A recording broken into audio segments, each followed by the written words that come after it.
그런데 개혁이라는 게요. 이재명 대통령도 그런 얘기를 하는데 개혁이란 한자. 혁신은 가죽을 새롭게 하는 거, 개혁은 가죽을 바꾸는 거여서 굉장히 고통이 따른다. 원래 고통 없이 갈 수는 없다라는 건데 이거는 뭐 이재명 대통령이 앞으로 남은 4년 6개월 어떻게 가겠다 방향을 보여주는 것 같기도 하네요. 인권연대는 정부나 기업의 지원을 사양하고 오로지 시민의 참여로만 운영하는 100% 순도의 민간 인권단체입니다. 국내에 계신 스픽스 구독자 여러분 안녕하세요. 오창익입니다. 조진웅 배우를 생각합니다. 그가 30여 년 전 청소년 시절에 범죄와 연루되어 소년보호 처분을 받은 게 왜 이슈가 되는지 모르겠습니다.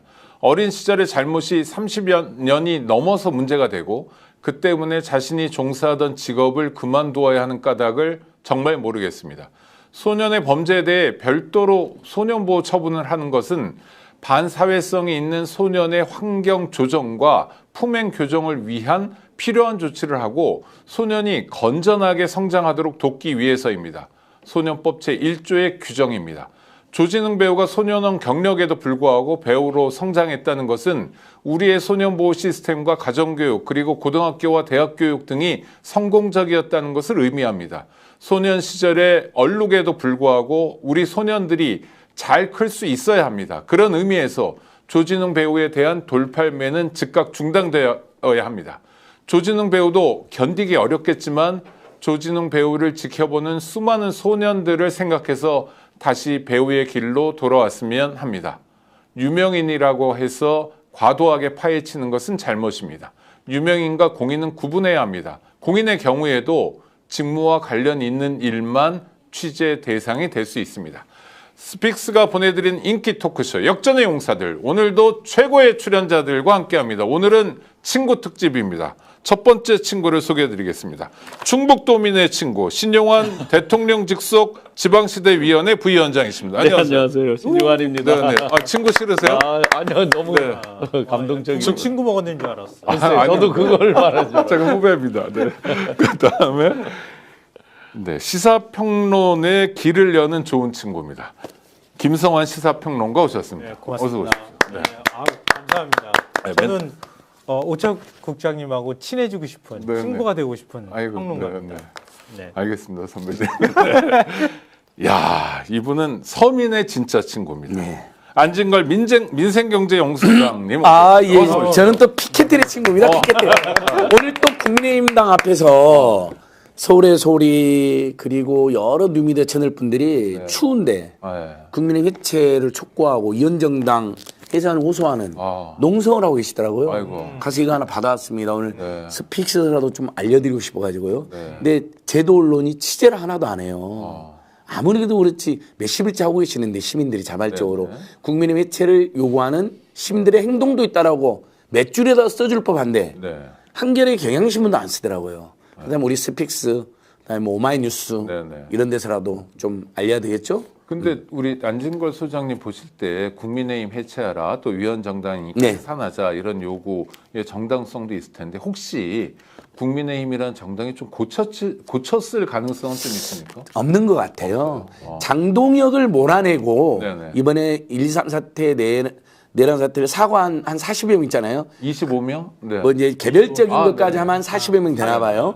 그 사람들이 이제 당을 당권을 잡고 국민들에게 석고대하면 그 정상 창작 여지가 있겠죠. 그러나 지금까지는 아예 위원정당, 내란정당, 폭동선동정당으로 완전히 달려가고 있습니다. 고쳤을 가능성. 고쳤기가 어렵습니다. 그래서 피켓의 친구 안진걸 11월 13일 전태레나를 국가기념을 만들자는 캠페인하고 있는 안진걸입니다. 그 전태일을 해서 기일이네요. 예, 전태레나. 국가기념일로 지정하자는 의미는 노동존중 사회로 가보자. 노동존중, 땀을 일하는 모든 국민들을 위하는 날. 그날만큼 상반기에는 5월 1일 노동절에 하반기에는 11월 13일 전태레나 할 때 땀을 일하는 모든 국민들의 인권과 산재 문제와 체불 사태 이런 걸 다 한번 고민해보자. 그러면 기념일 이름을 뭘로 정해요? 노동인권의 날로 지금 법안은 제출됐습니다. 전현희 최고위원이 법안을 냈는데요. 법안은 이제 근로기준법 개정안에 11월 13일 전태일 열사의 기일을 노동인권의 날로 해서 국가기념일로 한다 이렇게 되어 있는데 약간의 묘한 건 전현희 최고위원님 정말 선친 작권 선친 조남도 전태일이래요. 아 그래요? 어이구. 자기는 어이구. 더 삼감을 네. 아버님 때문에 하는 건 전혀 아니지만 네, 네, 네. 노동 존중 실천 단장이니까 민은 그래서 나섰는데 그 이야기할 때 사람들이 묘한 어떤 동질감. 예, 전현희 최고위원은 아마 어렸을 때부터 전태일 열사를 아주 가깝게 여기고 그렇겠네요. 저런 분들을 억울함 풀어야겠다는 생각을 했던 것 같더라고요. 동명이인이 삶에 영향을 미치는데 그렇지 않은 경우도 있는 게 안창호 씨라고요. 안창호! 아니 진짜 안창호 선생은 어마어마한 분인데. 그러니까요. 아, 우리가 도산 안창호 하면 와. 그럼요. 근데 인권위원장 안창호 이렇게 되는 거죠. 개미스콘 아저씨처럼. 우리 아 근데 노동존중 그 사회 말씀하셨는데 노동인권의 날. 네. 그러니까 이재명 대통령이 네. 오늘인가 언급했잖아요. 공공기관에서 비정규직을 채용하면 왜 다 최저임금만 주냐? 왜 한결같이 맞춘 것처럼 그렇게 하느냐 이런 얘기를 했거든요. 그러니까 헌법 규정에는 32조에 국가가 경제적 사회적 방법으로 적정 임금의 보장을 위해서 노력해야 하고 돼 있거든요. 그럼 적정 임금이 우선인데 그게 안 될 때 마지막에 최저임금제를 시행하는 그쵸, 건데 그러니까 대통령은 정말 헌법주의자로서 발언하고 있는 것 같아요. 네. 반가웠습니다. 모처럼의 발언. 네, 맞아요. 11월 13일 날도 전태일 열사의 숭고한 산하를 기리는 특별 입장을 밝히셨어요. 그러니까 참 대단한 거죠. 요즘에 이제 이재명 대통령 하면 정원우 구청장 응원해서 화제가 되고 있는데 네네. 저는 오늘만큼은 정원우 구청장도 잘하시지만 또 신용한 우리 교수님도 너무 잘하시겠지만 앞으로 오늘만큼은 전현희 최고위원님, 박홍근 의원님, 서울시 민주당 주자들 훌륭한 사람이 많다. 네네. 그리고 곳곳에서 국내 안 알려서 그렇지 좋은 법안을 열심히 내고 계시더라. 오늘만큼 꼭 전현희 최고위원님을 응원해드리고 싶습니다. 네, 전태일 선생의 따님 전현희 진짜. 대위원. 그리고 아까 우스갯소리로 우리는 아침에 통신비 인하를 위한 민생 토론에서 만났거든요.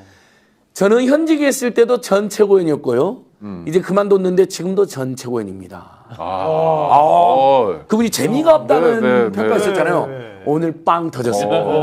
현직에 있을 때도 전 최고위원. 네. 그만둔 지금도 전 최고입니다. 해서 빵 터졌습니다. 네, 재밌습니다. 네.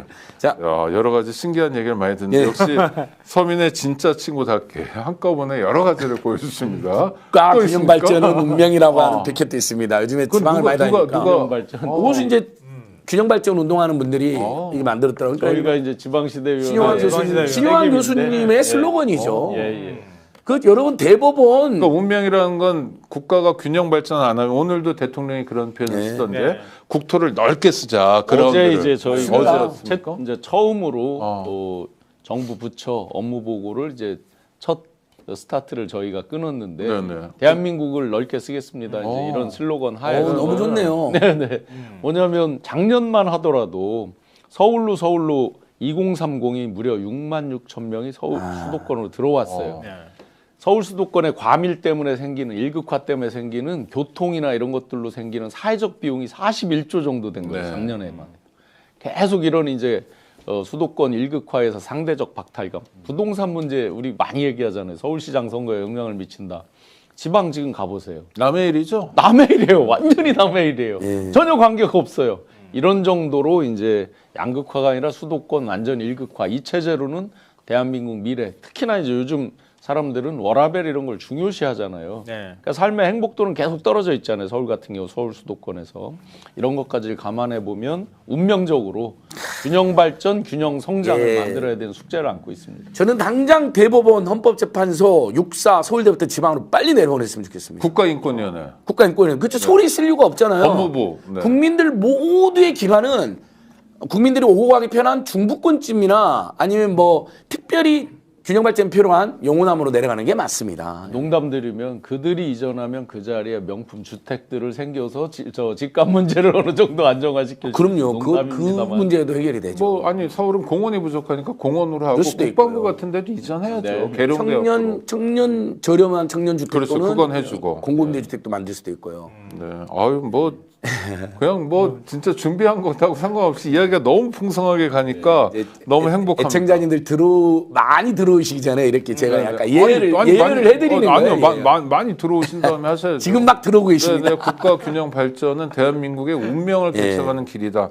아주 중요한 말씀 짚어주셨고요. 특히 우리 충북도민의 친구 신용환 선생님 계신 자리여서 더더욱 좋습니다. 스픽스는 뭐 매우 민감한 현안도 피해가지 않습니다. 그래서 오늘 백혜룡 경쟁이 그동안 문제 제기했던 마약 사건 관련해서 검경 합동 수사단이 중간 수사 결과를 발표했는데 한마디로 얘기하면 백혜룡 경정이 지난 시기에 했던 얘기는 사실 무근이라는 얘기가 나왔습니다. 이에 대해서 당연한 것처럼 백혜룡 경정이 반발하고 있는데요. 이와 관련해 우리 조성원 작가가 백혜룡 경정을 취재했다고 합니다. 싱크 하나 보고 오시죠. 압수수색 영장을 신청한 내용들이 새어나가서 오늘 부랴부랴 이제 그 무혐의 처분에 관한 발표가 있었던 것 같습니다. 네. 어떤 내용으로 지금 압수수색 영장을 신청했습니까? 이제 마약 관련한 사건으로 외압이라든지 실질적으로 마약을 유통하거나 그 어떤 통과하는 그 과정에서요. 이제 인천지방검찰청, 서울중앙지방검찰청, 대검찰청, 인천공항 세관, 김해공항 세관, 서울본부 세관 이렇게 총 6개소를 압수수색 대상으로 삼아서 영장 신청을 했습니다. 그리고 제가 이제 오늘 이제 통화를 했었는데요. 거의 이제 영장 신청을 위한 이 자료를요 약 3,000장 정도로 준비를 하셔서 압수수색 신청을 하셨더라고요. 이런 것들을 알고 이제 검찰에서는 미리 손쓴 것이 아닌가 그런 상황으로 비춰집니다. 네, 아주 팽팽합니다. 그러니까 뭐 검경 합수단의 결과와 또 백혜룡 경정의 주장은 굉장히 다른데요. 일단 김성환 평론가 먼저 받아주시죠. 일단 백혜룡 경정이 그동안에 수사를 했을 거 아닙니까? 근데 뭘 수사했는지를 잘 모르겠어요. 수사를 어디까지 했는지, 그러니까 지금 합수단하고 별도의 수사단을 꾸리도록 했던 거 아닙니까? 이재명 대통령 지시로. 그러면 그동안에 수사한 내용이 뭔지를 좀 공개하면서 그 다음에 합수단의 발표 내용을 반박하면 참 좋겠는데 네. 지금 그런 내용이 없어서 지금 이제 영장 신청하겠다고 하는 내용을 얘기하고 있단 말이에요. 그럼 그동안에 뭘 했다는 얘기지? 이게 좀 잘 이해가 안 돼요. 저는 개인적으로. 그러니까 운반 수뢰 같은 데다 영장을 사건서를 올려놓고 이게 영장 청구할 거다 검찰청 등에 약간 쇼 퍼포먼스를 보여준 거였죠. 뭐 네. 지금 이제 수사 시작한 지 한참 됐잖아요. 그렇죠. 그럼 그 동안에 만약에 영장이 필요했으면 영장을 신청했는데 검찰이 영장을 오히려 반려를 했다든가 아니면 영장을 청구하지 않았다든가 이런 식의 반박을 했어야 하는데 지금 신청한다고 얘기를 한단 말이에요. 그럼 그 동안에 수사를 뭐 했다는 얘기지? 전 개인적으로 좀 이해가 잘 안 돼요. 그러니까 주장은 많은데 그걸 수사실적으로 보여줘야 하는데 수사실적으로 보여주는 게 없어서 왜 지금 이런 방식으로 수사를 하고 있나? 독립적으로 지금 수사하라고 했던 거 아닙니까? 네네. 동부지검에서도 우리 터치 안 할 테니까 수사하라고 했던 거잖아요. 그래서 경찰까지 파견을 받았는데 수사 내용에 대한 결과가 없어서 좀 그게 의아스럽고요. 오늘 합수단이 이제 백경정의 말을 반박하는 차원이겠죠, 아무래도. 2022년 그때 이제 지금 얘기 나온 것처럼 그 마약 운반책이 들어올 때 공범하고 이제 조사받는 장면을 영상 녹화가 돼 있던 걸 공개를 했더라고요. 네네. 근데 말레이시아어로 두 사람이 이렇게 해라 서로 짜는 게 나오는 거예요. 그건 뭐 범죄자들 사이에 흔히 있는 일이기도 하죠. 근데 그거를 백혜룡 경정이 사실이다 이렇게 지금 주장을 하고 있단 말이에요. 그 부분이 문제라고 하는 거죠.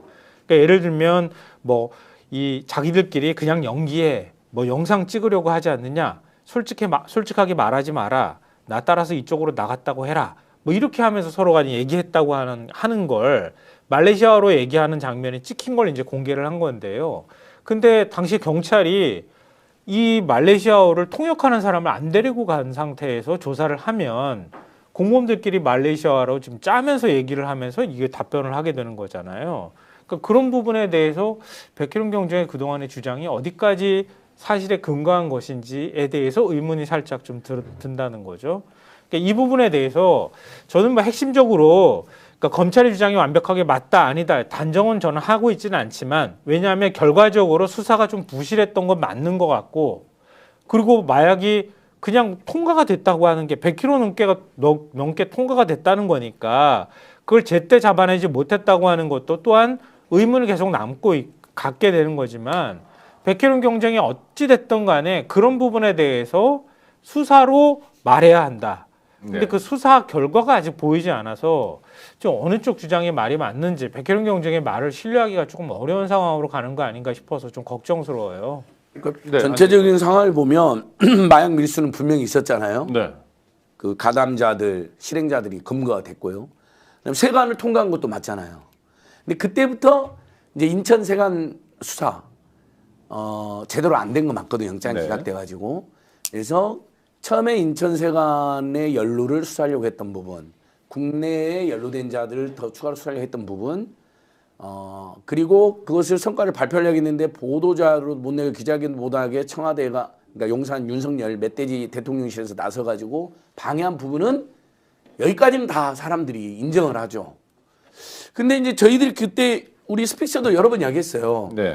이문정 검사장하고까지 이렇게 각을 세우면서 뭔가를 여러 가지 의혹을 제기하는데 그때 애청자들이 이제 제가 혼나면서도 한 이야기가 백혜련 경정님을 우리가 응원하되 백혜련 경정님이나 경정 주변에 나오는 모든 이야기를 다 우리가 사실로 단정하고 그렇게 접근하면 나중에 곤란해질 수가 있다. 네네. 그러니까 팩트와 의혹과 지금 이분들이 수사를 하는데 난관이 있는 부분, 협조가 안 되는 부분을 다 구별해서 냉정하게 하나씩 체크하자 했는데 김선 평론가님 이제 그런 부분을 지적해 주신 거죠.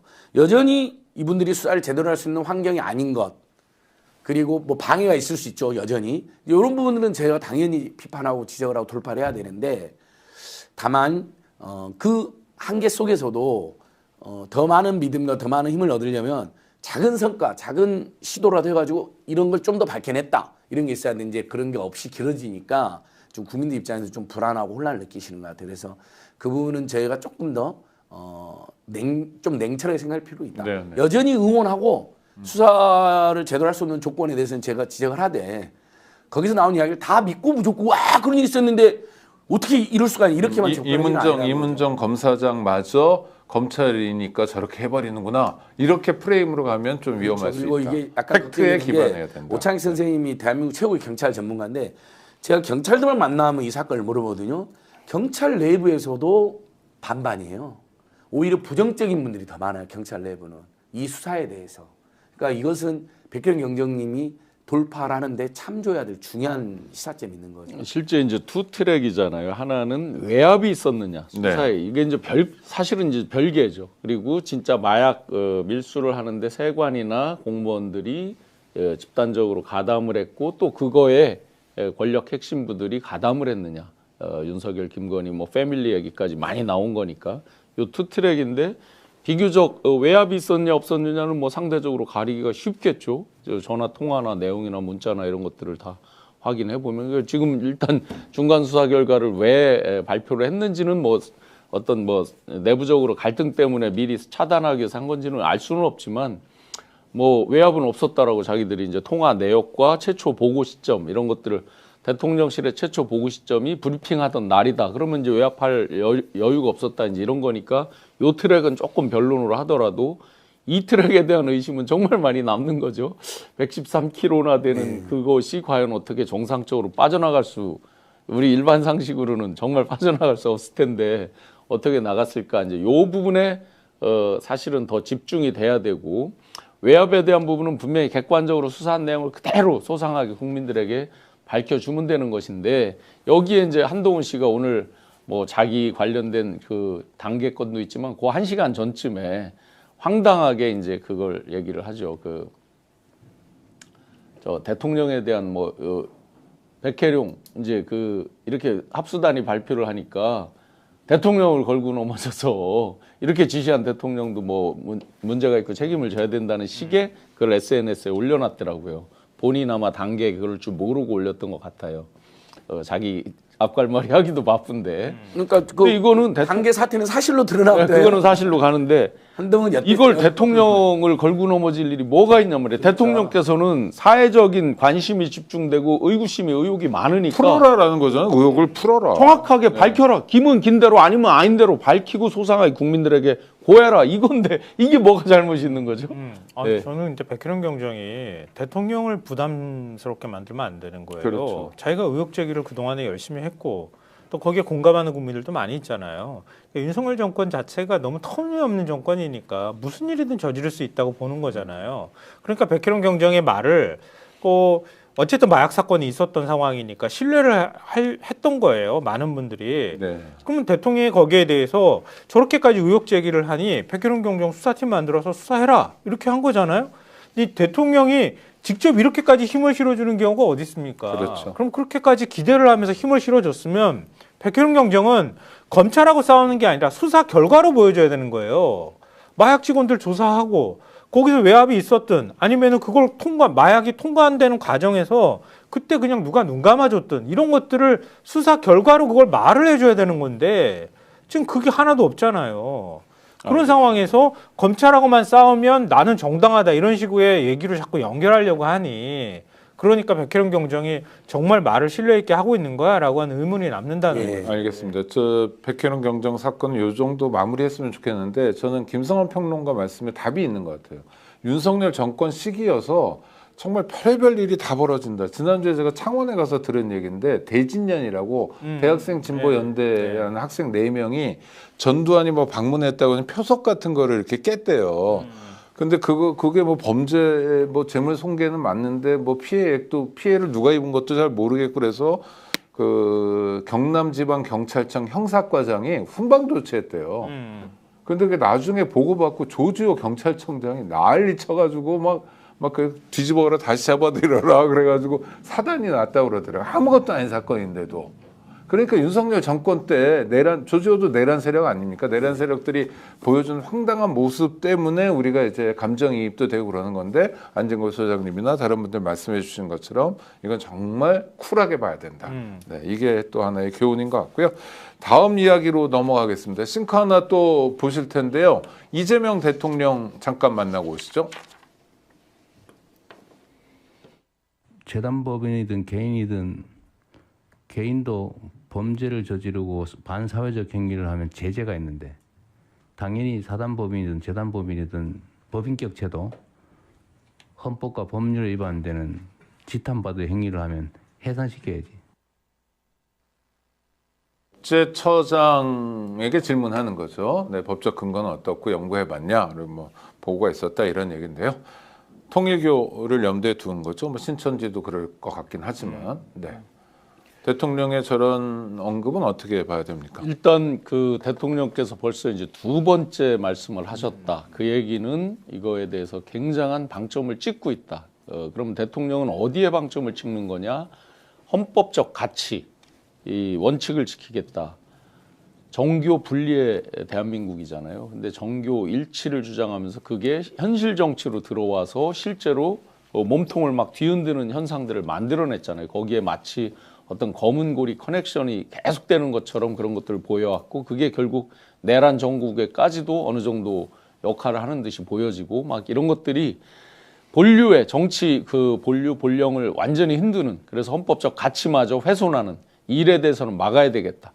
그러면 이 이면을 또 봐야 되겠죠. 자, 오늘 이제 좀 전에 JTBC 뉴스에서 해수부 장관을 실명으로 하면서 뉴스가 나온 것 같아요. 전재수 장관이 네네. 통일교 자금을 받았다는 네. 의혹이요. 네. 자, 그렇다고 보면 대통령께서 그걸 사전에 알았는지 몰랐는지는 모르지만 이 강력하게 의지를 피력하시는 것은 내 살점을 즉 이 소위 이제 민주진보 또는 정부 인사잖아요. 지금 네네. 장관이잖아요. 대통령이 임명한 예, 주요 살점을 도려내더라도 이 헌법적 가치에 대해서는 완벽히 지켜내야 된다라는 의지를 강력히 표명하신 거죠. 아니 근데 말이 쉽지 살점을 도려내면 아프고요. 상처가 남고 또 고통이 굉장히 많이 따르고 앤드 지금 해수부는 대통령 공약인 세종에서 부산시 이전이라는 어마어마한 일을 하고 있는 이 와중에 해수부 장관이 혹시 연루됐어도 나는 살점을 도려내겠다. 네, 그 이재명 대통령의 그 원칙적인 모습들은 굉장히 어떤 때 정말 일반적인 관점에서는 무서울 정도로 그 원칙을 지키는 모습이 있죠. 그 부분에서는 이 부작용을 그대로 갔을 때는 앞으로도 좋은 게 좋다로 많이 이제 이걸 정치적 정무적 관점으로 보면 좋은 게 좋다로 대충 넘어갈 가능성도 있는 일들이죠. 왜냐하면 네네. 그들이 심심찮게 떠든 얘기들이 있어요. 아, 우리 양쪽에 보험 들었으니까 뭐 저기 하지 하는 게 여의도에서 많이 놔두는 얘기지만 그런 식으로 두고 갔다가는 완전히 이게 암덩어리로 커진다. 이미 암덩어리로 커져 있지만 훨씬 더 도저히 치유 불가능하게 대한민국 사회 전반에 영향을 미친다. 어떤 이런 판단을 하셨던 것 같습니다. 저는 오늘 정청래 대표랑 이제 갑자기 회담하고 만찬하고 하는 것 원내대표도 같이 저녁 함께 한다는 그런 거죠? 가운데에서 여러 가지 건들이 있지만 이런 원칙적인 부분도 단호한 의지를 피력하시는 것으로 저는 생각을 합니다.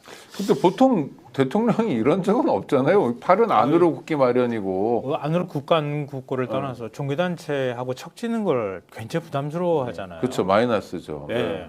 아무래도 종교적 신념을 가지고 있는 집단이잖아요. 그런 집단은 자신들이 항상 옳다고 하는 거기 때문에 정치가 개입하는 거 극도로 꺼린단 말이에요. 그래서 뭐 손현보 목사 구속되고 난 다음에 막 반발하고 이런 것도 사실 좀 정치인의 입장에서는 굉장히 부담스러운 행위인 것만은 틀림이 없다고요. 근데 뭐 특정하지는 않았지만 통일교 법인 해산을 만약에 대통령이 언급했다고 하는 건 그건 보통 용기나 보통 어떤 결단이나 굳은 심지를 갖고 얘기하지 않으면 하기가 굉장히 부담스러운 거란 말이에요. 근데 이거는 이재명 대통령이 생각할 땐 그런 것 같아요. 제가 볼 때는 우리 사회가 용인할 수 있는 수준을 넘어선 것 같다라고 인식하고 있는 것 같아요. 뭐 쉽게 얘기하면 그런 거잖아요.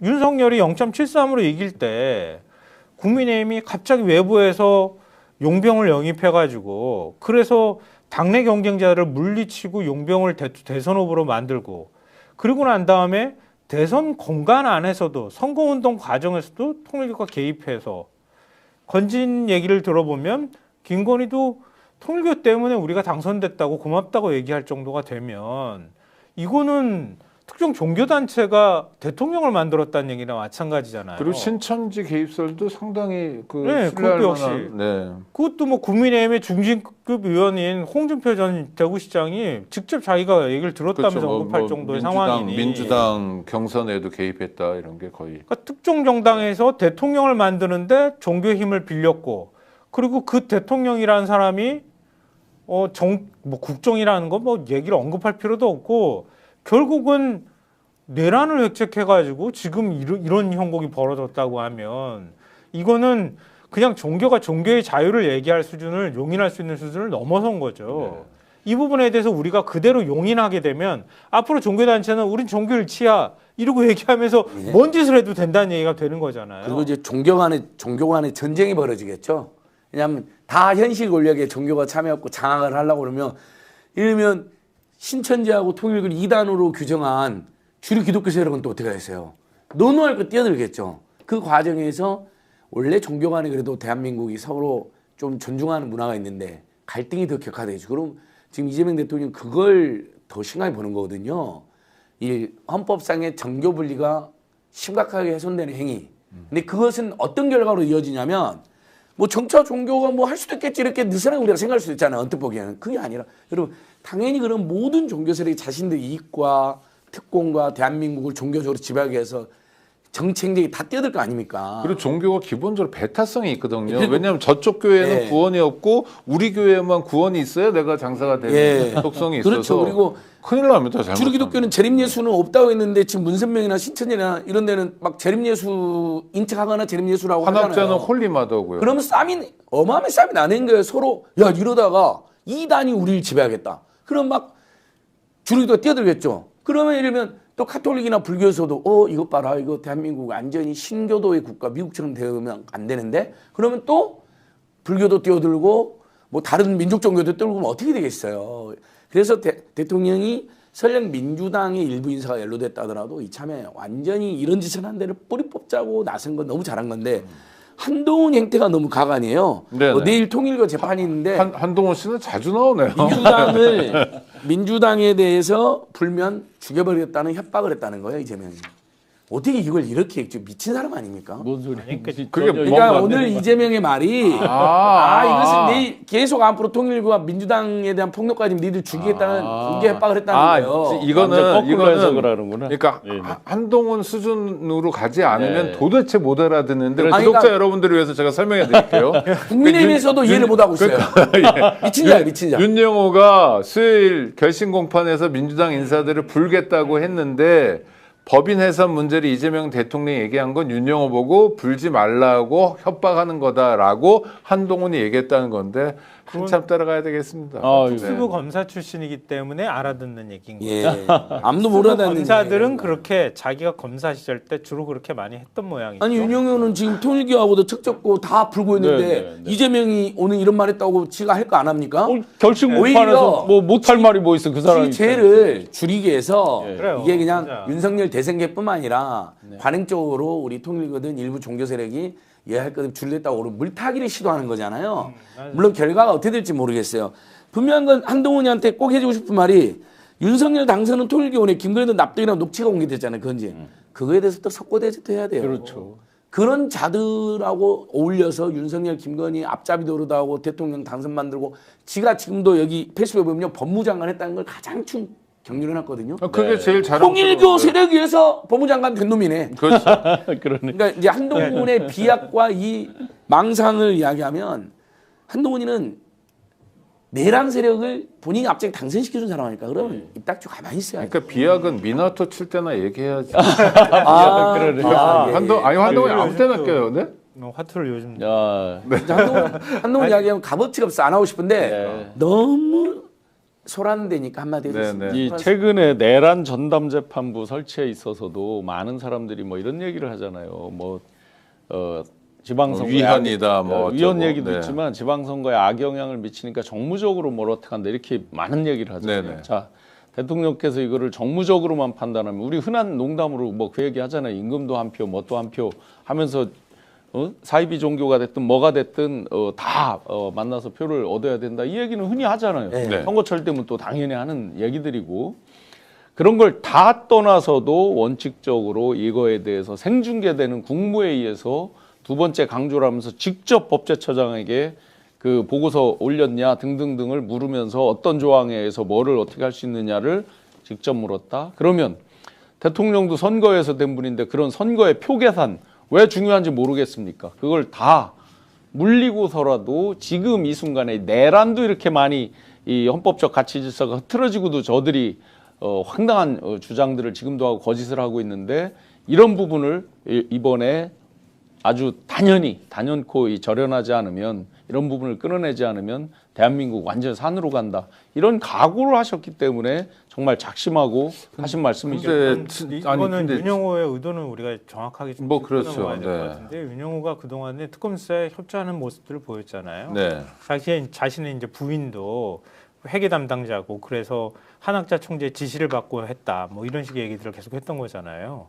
근데 막판에 결심 앞두고 난 다음에 갑자기 마음 변심한 것처럼 민주당도 사실은 줬거든 뭐 이런 식으로 얘기를 하는 거는 결국 특검이 정치 수사를 했다 이렇게 여론전을 해서 유복 수사 논란을 좀 불러일으키려고 하는 의도가 있지 않겠느냐. 그러니까 결심에 영향을 미치기 위한 의도를 깔고 있다 이렇게 봐야 될 것 같고요.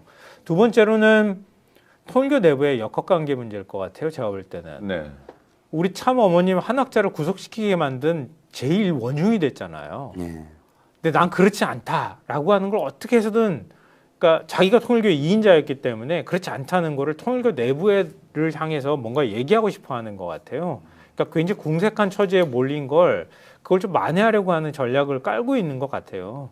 그러니까 그거에 뭐, 우리가 뭐 네네. 괜히 흔들릴 필요는 그렇죠. 없다고 윤영호야 뭐 자기 마음대로 떠드는 건데 전 놀라운 게 이재명 대통령의 태도를 말씀해 주셨는데 그렇지만 그도 현실 정치인이잖아요. 그렇죠. 현실에 발딛고 있는데 하여튼 구체적으로 숫자가 얼마가 되든 종단하고 싸우게 되면 마이너스 아닌가. 또 하나는 원칙대로 간다고 하면 만약에 실제로 통일교 자금이 민주당 쪽 어떤 인사에게 얼마가 왔는지 뭐 나중에 수사로 확인되겠지만 그것도 손해인데도 가겠다고 하는 이유는 여러 패널들께서 말씀하신 대로 이번엔 고리를 끊자. 예. 근데 용기인데요, 이건. 엄청난 용기죠. 아니 그러니까 우리 사회 집단들이 해악을 끼치는 네. 거잖아요. 우리 사회 전체 공동체를 위기로 몰아넣을 수 있다는 거를 우리가 이번 내란 사건을 통해서 확인한 거고 심지어는 대선에도 개입할 수 있다는 걸 네. 보여준 거잖아요.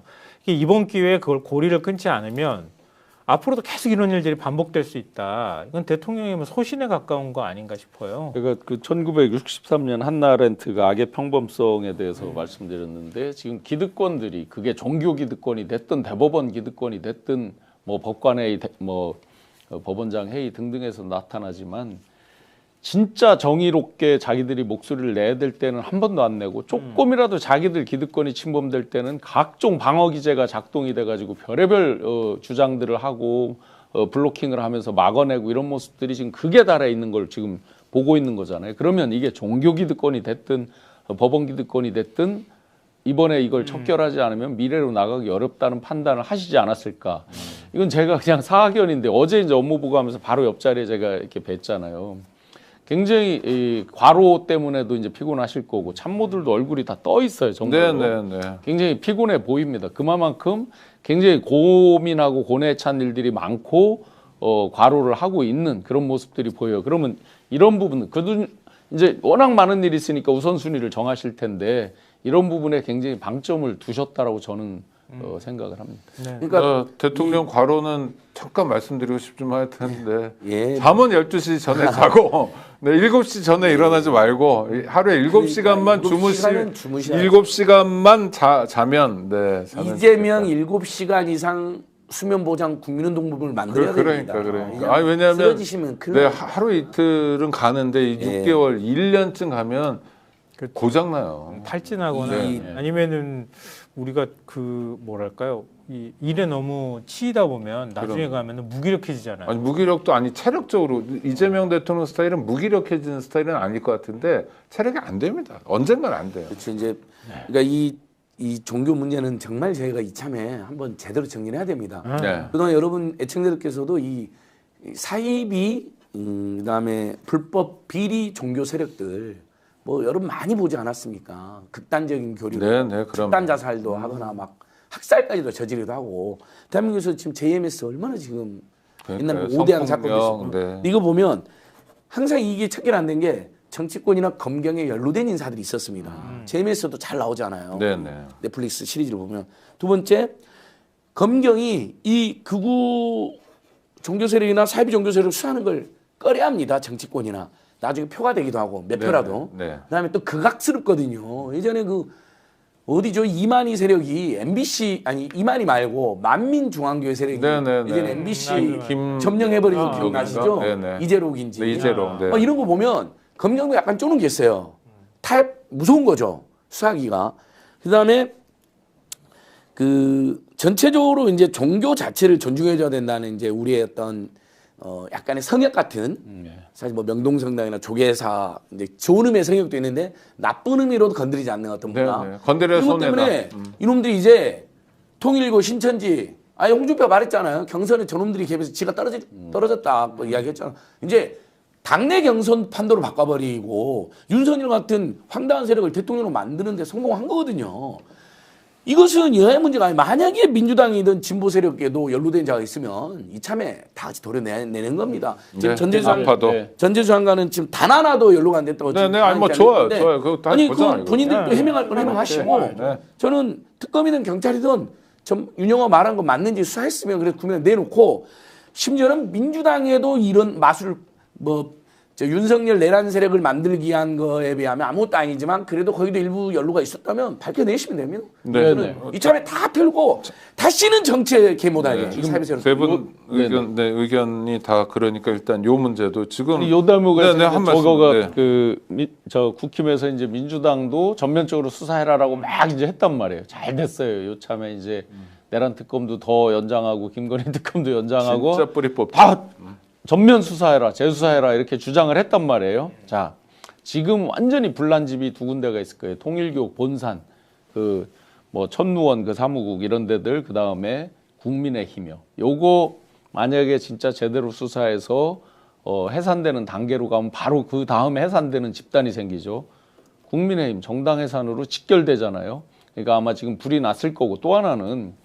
일본 같은 경우는 이제 법원의 결정에 의해서 아마 해산이 됐을 겁니다. 일본은 종교 법인 법이 그렇게 돼 있으니까. 근데 우리나라는 이게 특이하게 영리법인, 비영리법인, 사단법인, 재단법인인데 비영리, 사단 비슷하게 돼 있어 세모표예요. 종친회 이런 게 이제 법인격이 굉장히 애매하거든요. 그렇죠. 보면 비영리 법인이라 네, 비법인 사단 비법인 사단 비슷한 하여튼 예. 뭐 이게 세모표예요. 예, 그러다 이상하게 보니까 지금 이제 그 법제처장이 답변을 했지만 문체부 소관이라고 하고 그러면 이거 해산에 대한 거는 순서가 거꾸로 가죠. 일단 행정명령 성격으로 해산시킬 수 있고 그 다음에 이제 법적인 어떤 오늘 재판을 대통령도 통해서 그런 복귀. 얘기를 했죠. 그건 나중 얘기잖아요. 네. 자 그렇다고 보면 해산되는 순간 재산이 국고로 귀속돼야 되잖아요. 네. 통일교 지금 난리 났을 겁니다. 그럼요. 이 돈에 대해서 어떻게 처리하느냐. 이건 행정명령 성격으로 만약에 해산명령이 나온다는 건 그게 하루 이틀에 나올 수도 있고 뭐 한두 달 이내에 나올 수도 있고 뭐 알 수가 없잖아요. 그러니까 지금 아마 네, 네. 불이 났을 거예요. 부동산은 어떻게 하지 못하고 현찰은 뭐 심각하겠죠. 일단 요 얘기 마무리할까 하는데. 저도 마무리할게요. 네. 이 종교 세력이 만약에 통째로 법인이 되어 있으면 해산이 되잖아요. 반사회적 활동을 한 걸로 주무 관청이 있거든요. 근데 네. 아까 말씀드린 것처럼 산하의 법인들이 있어요. 그렇죠. 사단법인도 네, 있고 재단법인도 있고 뭐 또 학교도 회사도 있고. 근데 네. 회사도 있고. 근데 통째로는 법인이 아닌 경우가 많아요. 맞습니다. 기독교가 어떻게 통째로 법인이에요? 아니 그리고 선문대학교, 네, 그러니까. 뭐 세계일보 그래서 이런. 일부 그 비를 저지른 데는 해산시킬 수 있는데 종교 자체는 해산이 안 돼요. 대통령 그걸 잘 알고 있어요. 다만 그것마저도 그냥 함부로 하면 안 되니까 종교는 꼼꼼히 법제처가 검토를 하는 거지. 현행 법령 내에서 가능하면 하고 안 되면 또 법도 만들자는 거잖아요. 근데 종교 자체에서는 안 됩니다. 근데 이제 종교 세력이 예를 들면 특정 종교가 완전히 범죄단체, 범단이 됐다. 그러면 이제 그 범단으로 규정하고 해산하는 것도 있는데 그것은 생각보다 굉장히 어렵죠. 범죄단체 전체를 옛날에 그러니까 조직폭력배는 범죄단체를 규정해서 다 같이 해산을 시키잖아요. 그것은 쉽지는 않은데 예를 들면 JMS 같은 데는 이제 그렇게 될 가능성이 좀 있죠. 네. 현재로서는. 알겠습니다. 중요한 뉴스가 많아가지고요. 우리 역전의 용사들이 아주 인기 프로그램인 게 어제도 확인됐는데요. 오. 관련 싱크를 한번 보고 오시죠. 네. 조국 혁신당이 아무래도 조국 혁신당 대표 자체가 뭐 법학자니까 이에 대한 의견이 있고 또 민주당과 어느 정도 차별화를 하겠다는 그런 의중이 있기 때문에 이런 의견을 낸 것 같은데요. 저는 좀 이 부분 말씀드리고 싶은 게 뭐냐면은 입법부에서 어떤 사법부에 관련된 법안을 만들어요. 그런데 이를 집행해야 되는 사법부에서 입법권을 좀 존중해야 되지 않나요? 그렇죠. 아니 근데 위헌이다. 위헌적이다. 우려가 있다. 아니 이 말은 사실은 위헌이고 아닌 거는 헌법재판소에서 판결을 내려봐야 아는 거잖아요. 그런데 법을 집행하는 판사들이 자신과 관련된 개혁적인 법안이 추진되고 나의 이해가 갈려있는 법안에 대해서 지금 입법부에서 논의하는 사항에 대해서 이러이러한 점이 좀 문제점이 있습니다. 이러이러한 점이 좀 개선돼야 됩니다. 그게 아니고 이 법안 자체가 쌍그리 위헌이다. 자, 알겠습니다. 이게 사실은 합당한 일입니까? 제가 뭐 개인적으로 조국 대표를 그다지 좋아하진 않아요. 왜냐면은 서울대 로스쿨에 계실 때도 형법 교수셨는데 강의 평가가 그렇게 좋지는 않으셨는데 그거를 별개로 요번에 조국 대표가 이런 얘기 한 거는 제가 좀 전에 말씀드렸듯이 추천위원회 문제에 대해서 쟤네들은 무조건 윤석열은 무조건 여기에 대해서 위원 제청을 걸 거란 말이에요. 네. 그럼 그 판결이 나올 때까지 시간이 걸리는 거에 대한 우려를 또 나름 제대로 한 거 아닌가 저는 뭐 그렇게 나쁘게 보진 않습니다. 네, 저 방송에 대해서 이제 조국혁신당에서 사과를 요구했고요. 근데 김지호 대변인은 조국 대표에 대해서 어디가 긁혔는지 알려주면 사과를 검토하겠다. 인신공격 저급한 표현도 단 한 번 한 적 없다는 거고. 그런데 김민주 방금 말씀하신 분 선임 부대변인은 SNS를 통해서 사과했는데요. 이건 뭐 어떻게 봐야 됩니까? 아니 뭐 별거 아닌 저 얘기 두 아닌가요? 분이 말하는데 네. 왜 사과를 해야 그러니까요. 될까요? 조국 대표님은 인신공격한 것도 아니고 심지어 김민주 부대변인은 조국 대표의 입장에 공감을 해준 거잖아요. 헌법학자 때 로스쿨 교수로서 인기가 없다 그 얘기인가요? 그러니까 그것은 인기가 있을 때도 있었고 뭐 강의평가가 별로였다는 이야기도 있었어요. 당시에도. 네. 근데 형법학자로는 대단한 분이죠. 그러니까 김민주 부대변인 저건 이제 사족이죠. 저건 안 했으면 더 좋을 법한 이야기인데 그렇다고 저 정도 표현을 가지고 공당의 부대변인님이 논평을 내고 그것도 또 사과까지 합니까? 근데 저는 김지호 대변인 말도 전혀 문제가 없거든요. 저는 네네. 지적을 할 수 있죠. 뭐 차별화 시도도 있을 수 있고. 근데 다만 오늘 페이스북에 조국 대표님 어디가 긁혔습니까? 이 표현이 저는 오히려 약간은 그러니까 조국 혁신당의 사과 요구가 김지호 대변인을 긁은 거군요. 그러니까 어디가 긁어야 돼. 그러니까 이제 김지호 대변인님도 이제 큰 정치 이제 앞으로 해나가야 네네, 되니까 그럼요. 네. 사실 조국 당의 부대변인님이 입장을 낼 건 아니었다.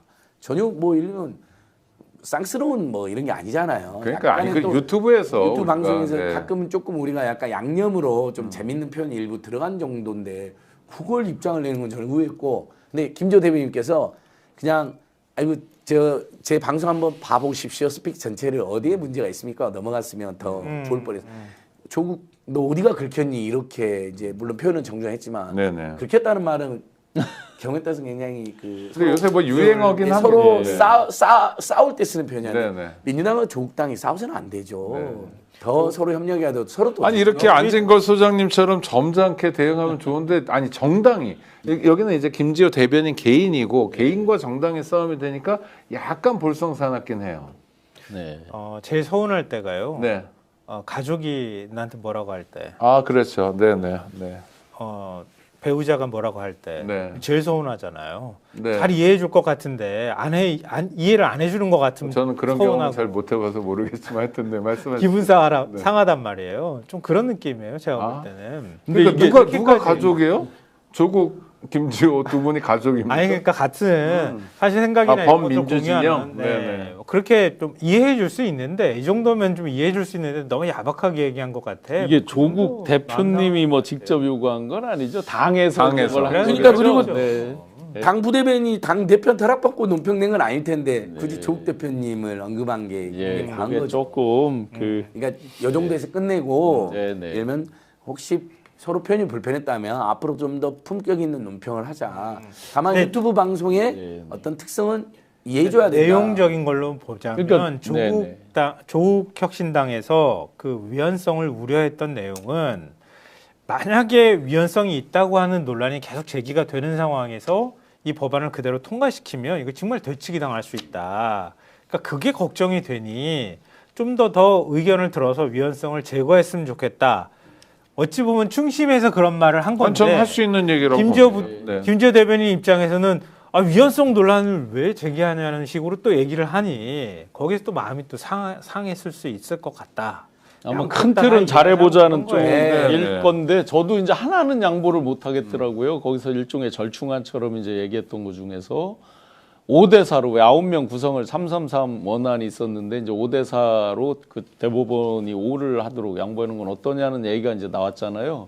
그건 양보를 못 하겠더라고요. 그러면 우리가 내란 전담 재판부를 만드는 그 근본 취지가 이제 이 관철이 안 될 수 있는 거니까 지금 이런 황당한 재판 과정을 보고 우리가 분노하고 다 공정성에 문제가 있다고 생각해서 내란 전담 재판부를 하는데 또 대법원이 5명을 선임을 해서 그 중에서 판사를 임명하도록 하는 거 이 부분은 동의는 못 하겠더라고요. 이건 내용에 대한 얘기죠. 그냥. 네. 그 내용에 대한 중요한 건 얘기를 아닌 것 하나 더 가면 실제로 지금 핵심이 무작위 배당이잖아요. 그렇죠. 세 분은 어떻게 보세요?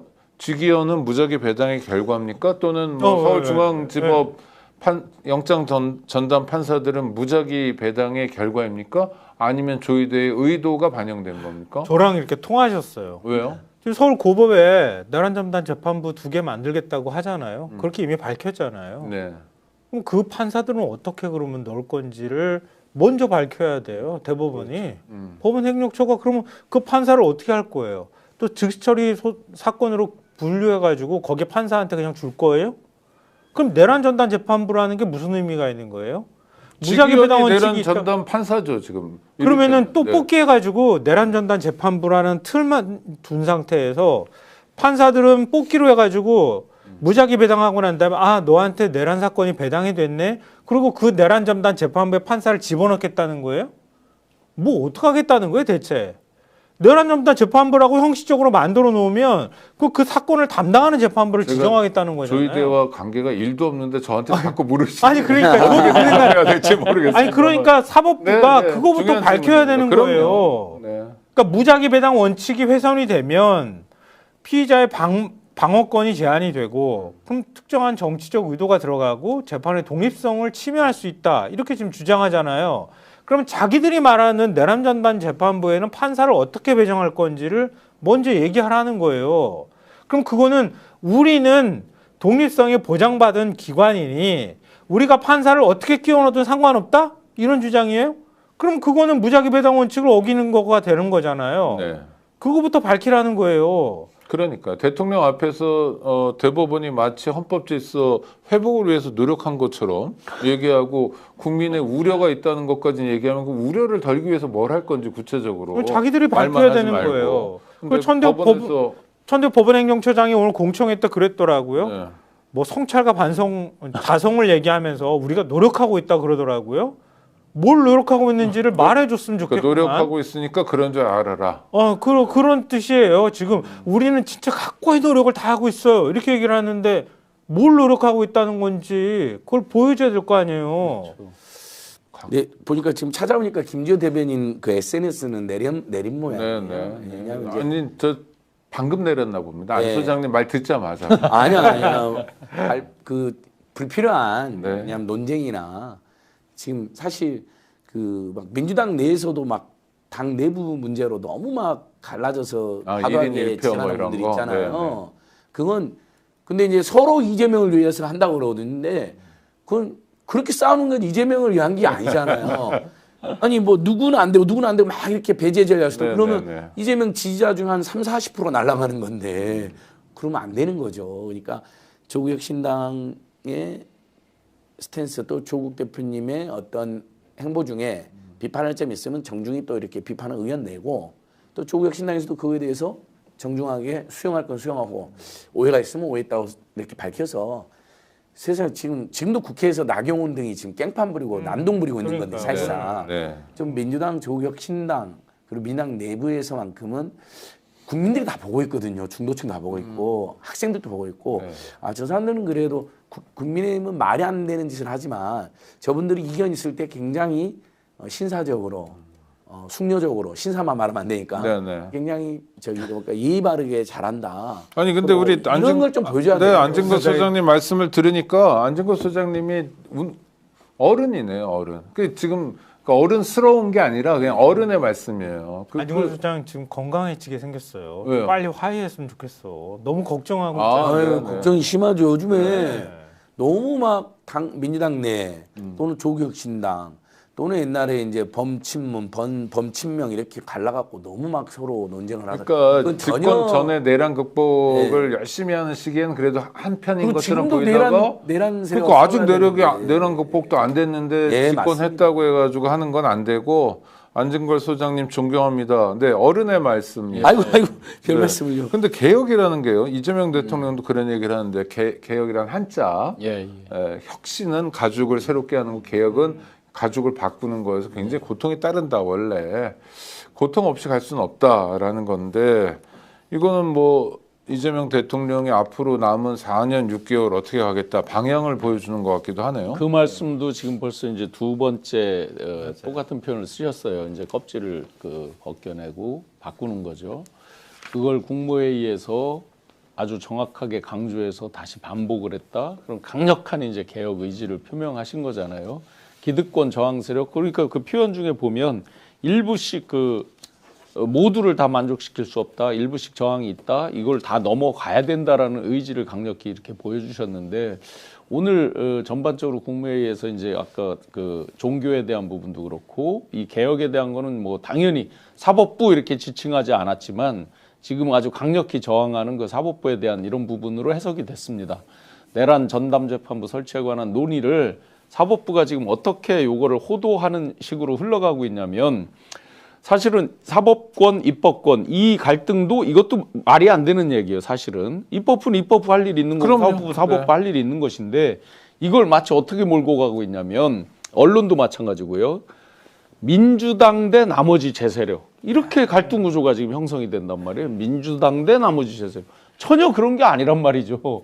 왜 내란 전담재판부 논의가 시작됐는지 그 본질적인 거를 우리가 엊그제 그 모습 보셨잖아요. 귀찮아서 답변 안 하겠다 뭐 이러고 그때 직위원 판사가 하는 얘기 있잖아요. 뭐 마치 저 변호인처럼 뭐 이렇게 설명 코치해 주듯이 하는 거 있잖아요.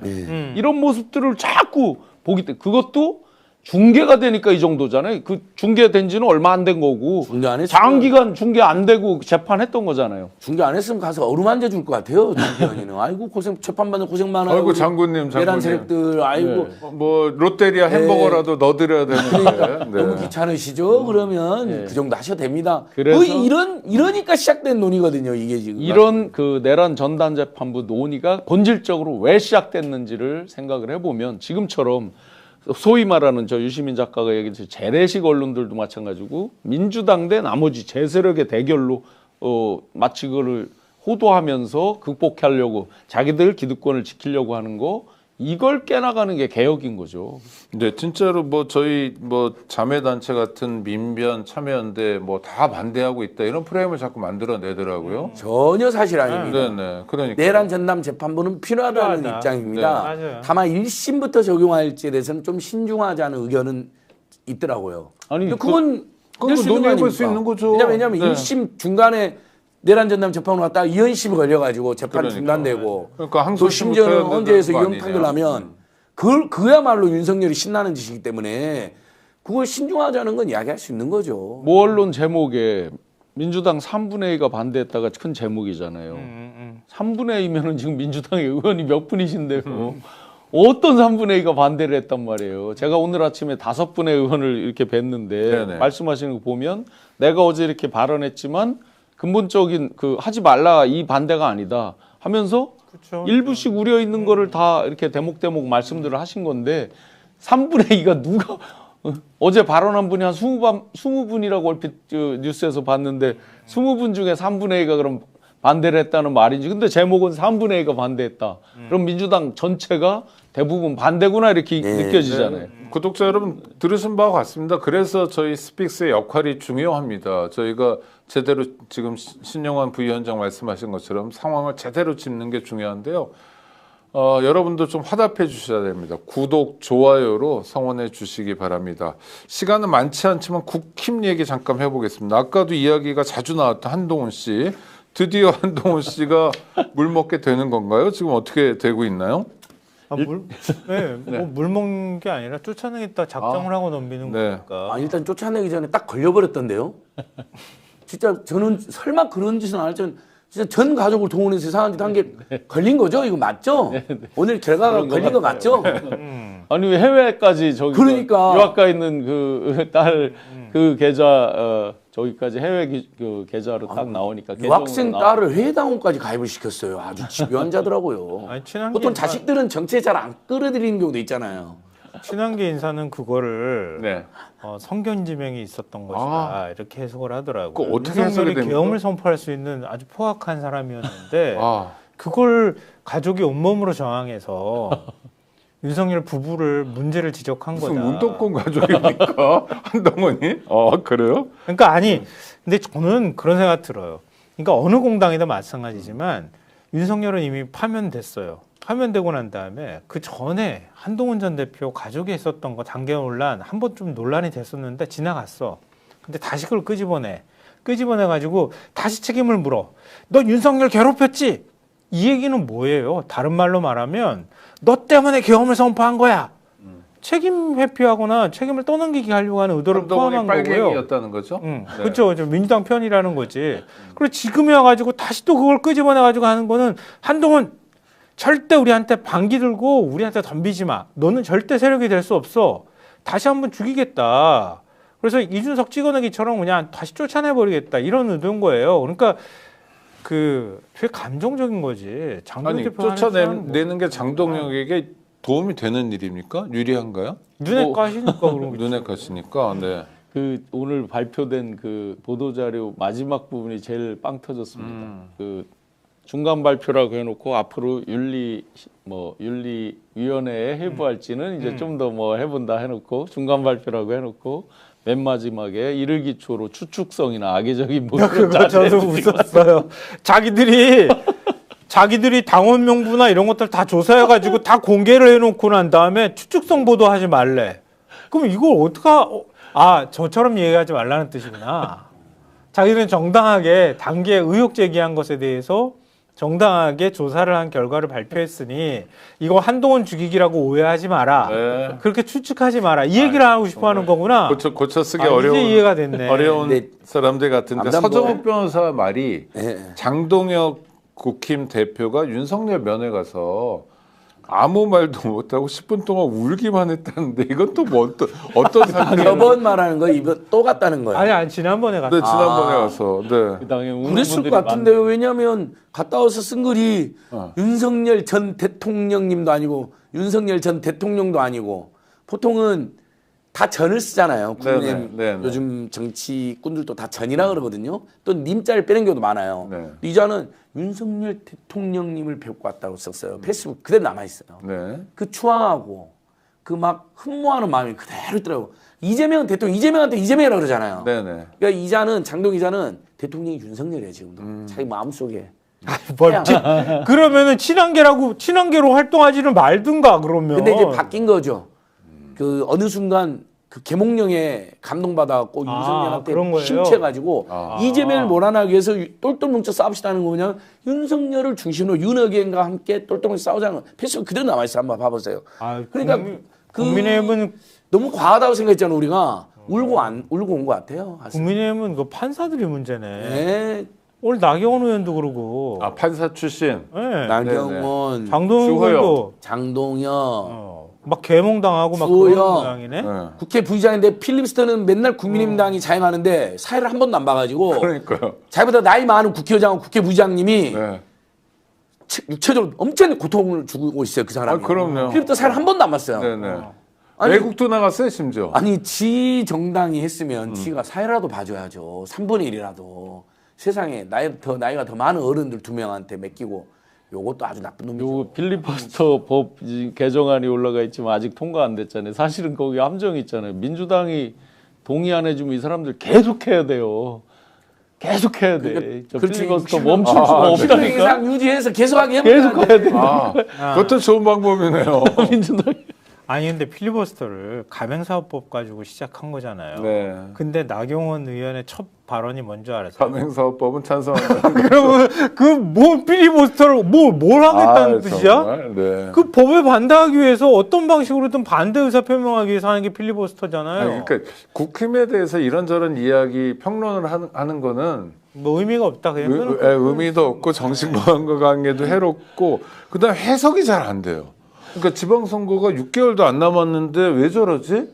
저건 망하는 거 아닌가? 그래서 이제 요즘 일각에서 국힘 쪽에서 이제 장동혁 체제를 바꿔야 된다, 비대위로 가야 된다고 많이 나오잖아요. 그래서 네. 저희가 이제 걱정하는 분들이 많아요. 아유 장동혁 체제로 꼭 가야 되는데 바뀌면 안 되는데 하는 분들이 많아요. 네네네. 여기 오면서 강성필 민주당 부대변인 논평 봤는데 아유 쟤는 많이 응원하고 있습니다 그러더라고요. 역설적으로. 그럼 장동혁 때문에 지지율 20%의 박스 딱 갇혀 있으니까 아유 응원합니다 역설적으로. 그러니까 오히려 김종혁 전 최고위원이 그 사람 때문에 미치겠어요 그러더라고요. 아니 그러니까 장동혁 대표 생각은 그건 거예요. 우리 지지층을 결집하면 결집해가지고 깨지지 않고 그대로 가면 선거가 가까우면 가까울수록 보수 진영은 어차피 민주당 안 찍을 거니까 결집할 거야. 이렇게 생각하는 모양인데요. 자, 한 가지만 반박하면 윤석열 대통령 0.73% 당선될 때 그때 대선 치르고 한 달 만에 지방선거 치렀잖아요. 네. 근데 0.73으로 이겼던 윤석열 정당이 지방선거에서는 대승을 거뒀어요. 그럼요. 어떻게 그게 가능해? 늘 진영으로 결집되면 그 진영이 그대로 있어야 되는데 어떻게 그렇게 대승을 거둘 수가 있어요? 여긴 0.73밖에 차이가 안 났는데. 그러니까 지방선거는 다르다는 거예요. 대선이나 이런 데서 결집하는 거랑 지방선거는 차원이 달라요.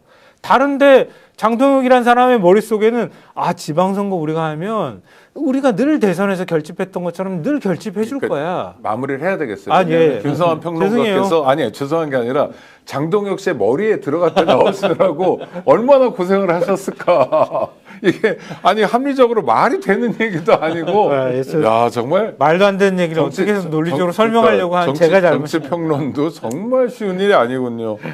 스픽스가 보내드리는 최고의 인기 토크쇼 역전의 용사들 서민의 진짜 친구 안진걸 인생경제연구소장, 그 다음에 시사평론의 길을 여는 좋은 친구 김성환 시사평론가, 충북 도민의 친구 신용환 대통령 직속 지방시대 위원장과 함께했습니다. 구독자 여러분 감사하고요.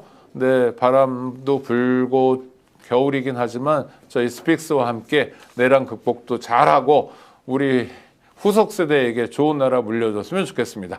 감사합니다. 고맙습니다. 고맙습니다. 역전의 용사들